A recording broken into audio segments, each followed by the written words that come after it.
শুভেচ্ছা আমন্ত্রণ খেলাধুলা নিয়ে ইন্ডিপেন্ডেন্ট টেলিভিশনের নিয়মিত আয়োজন যত খেলায় আপনাদের সাথে আছি সাইড সাদিয়া। শুরুতে জানিয়ে দিচ্ছি শিরোনামগুলো। ক্রাইস্টচার্চে টাইগার পেসারদের নির্বিষ বোলিং, লেইথাম কনওয়ের ব্যাটে নিউজিল্যান্ডের দাপট, প্রথম দিনে 1 উইকেটে 349 রান।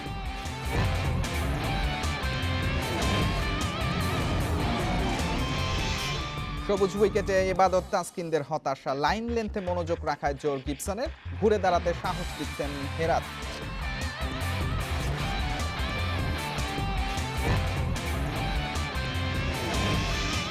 ইন্ডিপেন্ডেন্স কাপ শুরুর দিনে লো স্কোরিং ম্যাচ, সেন্ট্রালের জয়ে শিরোনামে সাকিব, নাইমের অলরাউন্ড নৈপুণ্যে সফল নর্থ জোন।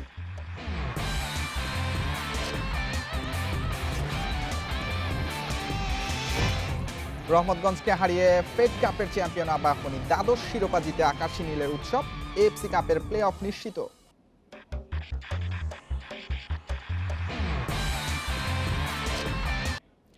ক্রাইস্টচার্চ টেস্টের শুরুতেই হতাশা, প্রথম দিনে পুরোপুরি নিউজিল্যান্ডের দাপট, টস জিতে সবুজ উইকেটে বোলিং নিয়েও ব্যর্থ বাংলাদেশ। সারাদিনে মাত্র 1টি উইকেট নিতে পেরেছে টাইগাররা। দিন শেষে কিউইদের সংগ্রহ 1 উইকেটে 349 রান, লেইথাম 186 আর কনওয়ে অপরাজিত আছেন 99 রানে। ম্যাচের আগ মুহূর্তে বড় ধাক্কা, ইনজুরিতে খেলতে পারবেন না মুশফিক। 2006 সালের পর সাদা পোশাকের কোনো ম্যাচে নেই পঞ্চপাণ্ডবের একজনও। মাহমুদুল জয়ের জায়গায় 100তম টেস্ট ক্যাপ পেয়েছেন নাইম শেখ, সুযোগ পেলেন সোহানো। ধাক্কার মাঝে স্বস্তি, গুরুত্বপূর্ণ টস জয়, তারপরেও শান্ত সকালটা হতাশায় কেটেছে। ক্রাইস্টচার্চের সবুজ উইকেটের সুবিধা নিতে পারেননি 3 টাইগার পেসার। যদিও 1 ওভারে 2বার লেইথামকে ফেরানোর সম্ভাবনা তৈরি করেছিলেন ইবাদত, রিভিউ আর ক্যাচ মিসে উইকেট আসেনি। 2 ওপেনার টাইগার বোলারদের শাসন করেছেন, রান তুলেছেন ওয়ানডে স্টাইলে। শরীফুল যখন বাংলাদেশকে ব্রেক থ্রু এনে দেন, ততক্ষণে স্কোরবোর্ডে নিউজিল্যান্ডের রান 148। চাপ ধরে রাখা যায়নি, কনওয়ে এসে সেট হয়েছেন, রানের গতিও বাড়িয়েছেন। স্পিন ভেরিয়েশনে সুবিধা করতে পারেননি মিরাজ শান্ত, তাতে 2 কিউই ব্যাটার গড়তে থাকেন আরও একটা বড় পার্টনারশিপ। সেঞ্চুরি পেরিয়ে লেইথাম পৌঁছে যান 150-এ। বাংলাদেশের বিপক্ষে 9 ইনিংসে তৃতীয় সেঞ্চুরি তার।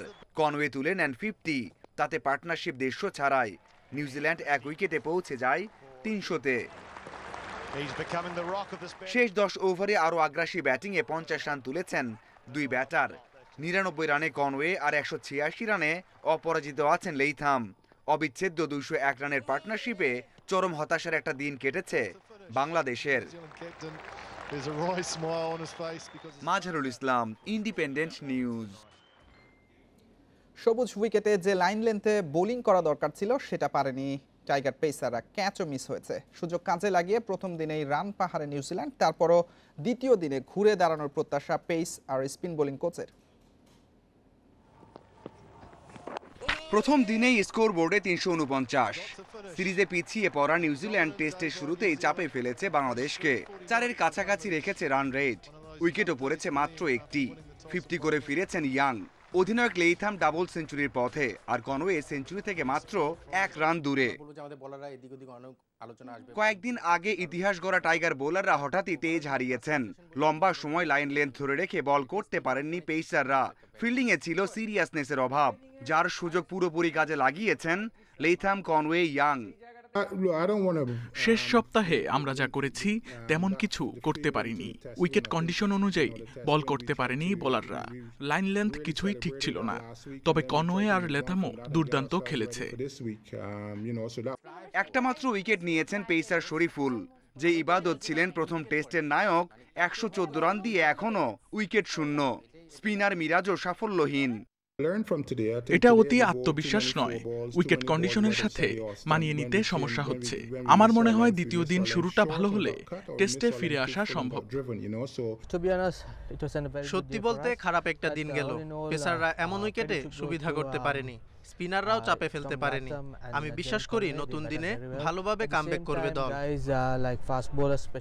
মুশফিক না থাকা বড় ক্ষতি, তবে দলের আত্মবিশ্বাসে চিত ধরেনি বলছেন গিবসন। টাইগার 2 কোচের বিশ্বাস, দ্বিতীয় দিনের প্রথম সেশনে দুর্দান্ত কিছু করা গেলে ঘুরে দাঁড়াতে পারবে বাংলাদেশ। Mazharul Islam, independent news. সিলেটে ইন্ডিপেন্ডেন্স কাপের প্রথম দিনে হয়েছে লো স্কোরিং ম্যাচ, দুই ম্যাচেই 200-র নিচে আটকে গেছে দলগুলো। তবে অলরাউন্ড নৈপুণ্যে উজ্জ্বল ছিলেন সাকিব আল হাসান, 35 রানের পাশাপাশি নিয়েছেন 2 উইকেট। তাতে ইস্ট জোনের বিপক্ষে সেন্ট্রালের জয় 22 রানে। আরেক মাঠে সাউথ জোনকে হারিয়েছে নর্থ জোন। সাকিব থাকা মানে অন্য আবহ, বদলে যায় ড্রেসিং রুমের পরিবেশ। সৌম্য, মজিদ, মিজানুরের বিদায়ের পর সেন্ট্রালকে লড়াইয়ের পুঁজি দেন সাকিব। পাকিস্তানের বিপক্ষে দ্বিতীয় টেস্টের পর প্রথমবার প্রতিযোগিতামূলক ক্রিকেটে ফেরেন সাকিব। শুরুতে জড়তা থাকলেও মিঠুনের সাথে জুটি জমিয়ে তোলেন। মিঠুন 37 করে আউট হলেও সাকিবের ব্যাটে 35, বল খেলেছেন 58টি। দুজনকে ফেরান তানভীর। তাদের বিদায়ে পথ হারায় সেন্ট্রাল জোন। রেজাও রুবেলদের তোপে গুটিয়ে যায় 177 রানে। মাঝারি টার্গেটেও ম্যাচ জমিয়েছে সেন্ট্রালের বোলাররা। কিপটে বোলিংয়ে ম্যাচ জয়ে অবদান রাখেন সাকিব। অবশ্য 10 ওভারে মাত্র 13 রানে 1 উইকেটে ম্যাচ সেরা সৈকত। পাশের মাঠেও লো স্কোরিং ম্যাচ হয়েছে। সাউথ জোনকে 162-তে আটকে রাখেন শফিকুল ও সানজামুল। পিনাকে 47 ও তহিদ হৃদয়ের 55-এ মান বাঁচে সাউথের। 3টি করে উইকেট নেন শফিকুল ও সানজামুল।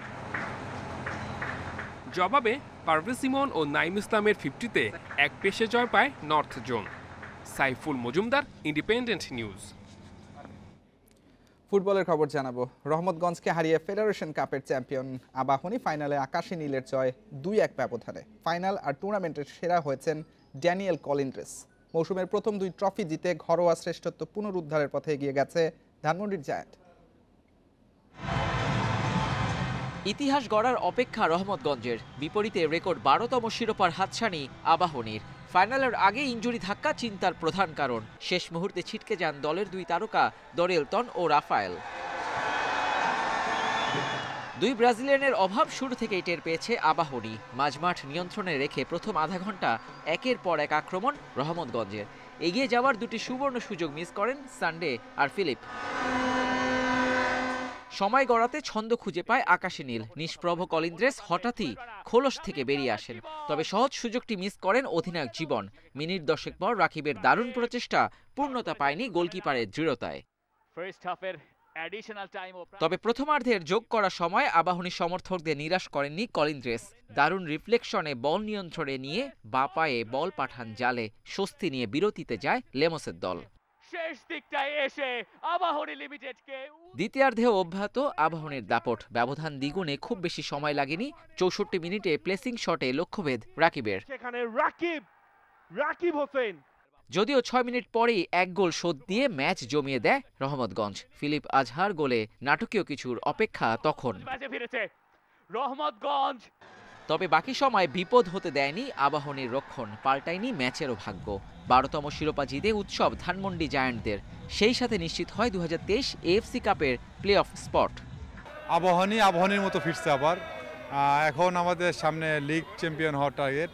যদি আমরা সেটা হতে পারি তাহলে আমরা শেখ রাসেলের মেবি এর আগে একটা রেকর্ড আছে হ্যাট্রিক চ্যাম্পিয়ন। আমাদের টিমের 2টা মেরুদণ্ড যেটা বলা যায়, রাফায়েল আগুস্তো ডোরিয়ালটা ছিল না, যার কারণে আমরা একটু প্রেসার ছিলাম, কিন্তু আমরা প্রেসার ওভারকাম করে আমরা উইন করছি। আমার খুব আনন্দ।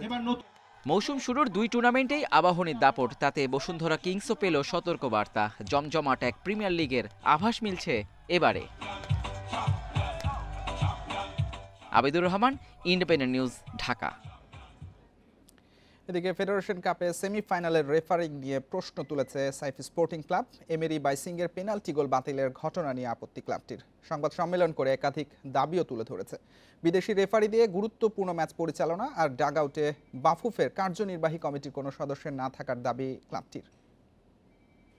অন্য প্রান্তে ফেডারেশন কাপে আবাহনী সাইফ স্পোর্টিং এর সেমিফাইনাল ছিল রোমাঞ্চে ঠাসা। গোল পাল্টা গোলের ম্যাচে উত্তাপ ছড়ায় পেনাল্টি কাণ্ড। এমেরি বাইসিংয়ে 2বার স্পট কিকে সফল হয়েও দেখেন হলুদ কার্ড। গোল বাতিলের সিদ্ধান্ত রেফারির। ওই গোল হয়ে গেলে লিড হতো 3-1-এ, সাইফ থাকতো শক্ত অবস্থানে। শেষ পর্যন্ত হেসেছে আবাহনী, টাই ব্রেকে রোমাঞ্চে হেরেছে সাইফ। পরবর্তীতে এমিরির পেনাল্টি বিশ্লেষণে কোনো ভুলই ধরা পড়েনি রেফারিং নিয়ে, তাই ক্ষুব্ধ ক্লাবটি। আমরা রেফারির তরফ থেকে একটা অত্যন্ত দৃষ্টিকটু এবং একেবারেই ন্যাক্কারজনক একটা সিদ্ধান্তের শিকার হয়েছি, যা কিনা মোটেও একটা প্রফেশনাল ক্লাব হিসাবে একটা ডিসিপ্লিন ক্লাব হিসাবে, একটা অলওয়েজ আপনার মানে একটা ফেয়ার গেম খেলা একটা ক্লাবের সাথে এই ধরনের আচরণ করাটা মোটেও যুক্তিযুক্ত হয় নাই। ঘরোয়া ফুটবলে রেফারিং নিয়ে অভিযোগ নতুন কিছু নয়। নানা সময়ে ম্যাচ পাতানোর ঘটনাও নাড়িয়ে দেয় ফেডারেশনকে। এই অবস্থা থেকে মুক্তির পথ খুঁজতে হবে শিগগিরই। গুরুত্বপূর্ণ ম্যাচে বিতর্ক এড়াতে বিদেশি রেফারির দাবি সাইফ স্পোর্টিংয়ের। লিগের ক্ষেত্রেও কিন্তু আপনার কোনগুলো ম্যাচ মানে লিগ ডিসাইডিং ফ্যাক্টর করবে, ওইসব খেলাগুলো আমরা কেন বিদেশ থেকে এই খুব শর্টার ডিস্টেন্সে, যেমন ইন্ডিয়াও আমাদের বেশি দূরত্ব না, আমাদের মালদ্বীপ টালদ্বীপ সব থেকেই আমাদের কিন্তু আমরা ইজিলি কিন্তু রেফারি আনতে পারি। এক্সিকিউটিভ কমিটির যারা মেম্বাররা আছেন তারা যাতে ডাগ আউটে না বসেন এই বিষয়ে আমি অনুরোধ করব। বিশেষ কোনো ক্লাবকে সুবিধা দেওয়ার অভিযোগ তুলে শিরোনাম হয়েছে বসুন্ধরা কিংস। সাইফ স্পোর্টিংয়ের এই সংবাদ সম্মেলন বাফুফের উপর আরও চাপ তৈরি করল নিঃসন্দেহে। Farida Boktiara, independent news. কমলাপুরের টার্ফ নিয়ে আপত্তিতে অংশ নেয়নি 3টি ক্লাব। তারপরও জমজমাট ফেডারেশন কাপের তৃপ্তি বাফুফের। ফুটবলারদের ক্লান্তি সত্ত্বেও দ্রুতই প্রিমিয়ার লিগ শুরু করতে চান পেশাদার লিগ কমিটির চেয়ারম্যান আব্দুস সালাম মুর্শিদি। এদিকে মুক্তিযোদ্ধা ক্লাবের আর্থিক সংকট দ্রুত সমাধানের আশ্বাস দিয়েছেন মুক্তিযোদ্ধা বিষয়ক মন্ত্রী আকম মোজাম্মেল হক। অর্থ ব্যয় করে তারা খেলার জন্য খেলেন, একটা ট্রফির জন্য, একটি সম্মানের জন্য, এবং এই খেলোয়াড়ি সুলভ মনোভাব এবং স্পিরিটটা তারা রাখবেন। এই টুর্নামেন্টকে ঘিরে কয়েকটি ক্লাব ইতিমধ্যে নাম প্রত্যাহার করার কারণে এটি আসলে আলোচনা এসেছে। তবে ভবিষ্যতে যদি এটি নিয়ে কোনো আলোচনা হয় বা কোনো কিছু হয় যে আরও ভালো করে তৈরি করার বিষয়, অবশ্যই আমরা সে দেখব। পাশাপাশি আসলে ফুটবল খেলাটাকে শুধু ঢাকার মধ্যে না রেখে এটা একটু ছড়িয়ে দেওয়া উচিত। আশা করি পরবর্তী কম্পিটিশনে আমরা আছি, পরে ইনশাল্লাহ খুব মাঠে আমাদের টিম মুক্তিযোদ্ধা ক্রীড়া চক্রকে আমরা অবশ্যই দেখতে পাবো। রাত পোহালে শুরু Bangabandhu Dhaka marathon. Army stadium থেকে শুরু হয়ে শেষ হবে হাতিরঝিলে এসে। এবারে ফুল আর হাফ ম্যারাথনে অংশ নেবে 600 দেশি বিদেশি প্রতিযোগী। শেষ মুহূর্তের প্রস্তুতিতে ব্যস্ত অ্যাথলেটিক্স ফেডারেশন। এবার ঢাকা ম্যারাথনের টেকনিক্যাল কাজের দায়িত্ব পেয়েছে তারা। মূল আয়োজক বাংলাদেশ সেনাবাহিনী। তারপরে বেস ফাউন্ডেশন। ম্যারাথনকে ঘিরে উৎসাহের কমতি নেই প্রতিযোগীদের মাঝে। গত আসরের তুলনায় বেড়েছে অ্যাথলিটদের সংখ্যা। 10টি ক্যাটাগরিতে অংশ নিচ্ছে প্রায় 600 জন অ্যাথলিট, যার মধ্যে আছে 52 জন বিদেশীয়।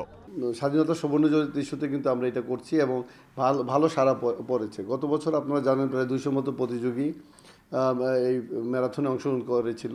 এবার প্রায় 600 মতো প্রতিযোগী। 600 মতো হলো বিশ্বের অন্যান্য জায়গায় এক ক্যাটাগরিতে হয়, আমাদের কিন্তু প্রায় 4-5টা ক্যাটাগরিতে হচ্ছে। গত আসরে খালি হাতেই ফিরতে হয়েছিল দেশীয় অ্যাথলিটদের। এবার সেই আক্ষেপটা পূরণ হচ্ছে। দেশি অ্যাথলিটদের সাথে থাকছে না কোনো বিদেশি অ্যাথলিট। তারা অংশ নেবেন এলিট ও সাফ ম্যারাথনে। এলিট সাফের বাইরে যারা, তারা এলিট। আর আমাদের ন্যাশনালে যারা খেলবে তারা সাফের অন্তর্ভুক্ত থাকবে না, তারা ন্যাশনালের অন্তর্ভুক্ত হবে। ন্যাশনাল 5 জন করে পাবেন ফুল ম্যারাথনে, আর হাফ ম্যারাথনে 10 জন করে। ভোর 5:30টায় ম্যারাথন শুরু হবে আর্মি স্টেডিয়াম থেকে, শেষ হবে হাতিরঝিলে। এ সময় বন্ধ থাকবে ঢাকার বেশ কিছু রুটের রাস্তা। Shamim Ahmed, independent news, Dhaka.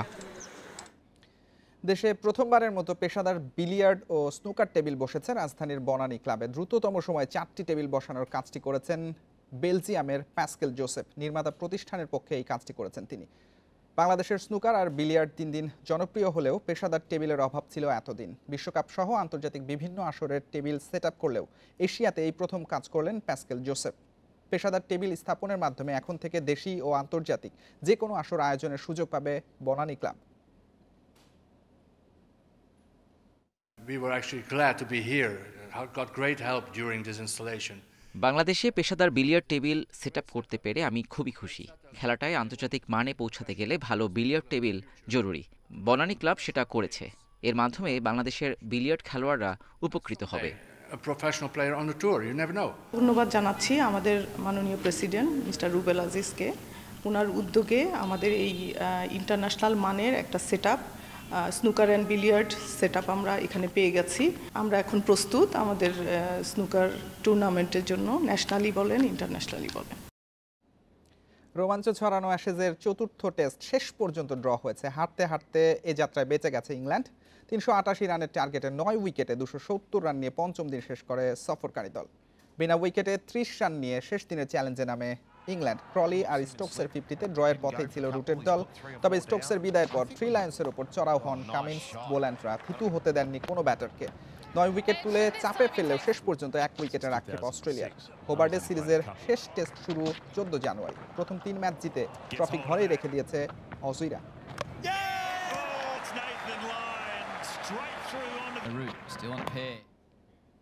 এই ছিল আজকের যত খেলা। ইন্ডিপেন্ডেন্ট টেলিভিশনের সব খবর বিস্তারিত জানতে চোখ রাখুন ইউটিউব, ফেসবুক আর টুইটার। আমন্ত্রণ আমাদের পরের আয়োজন।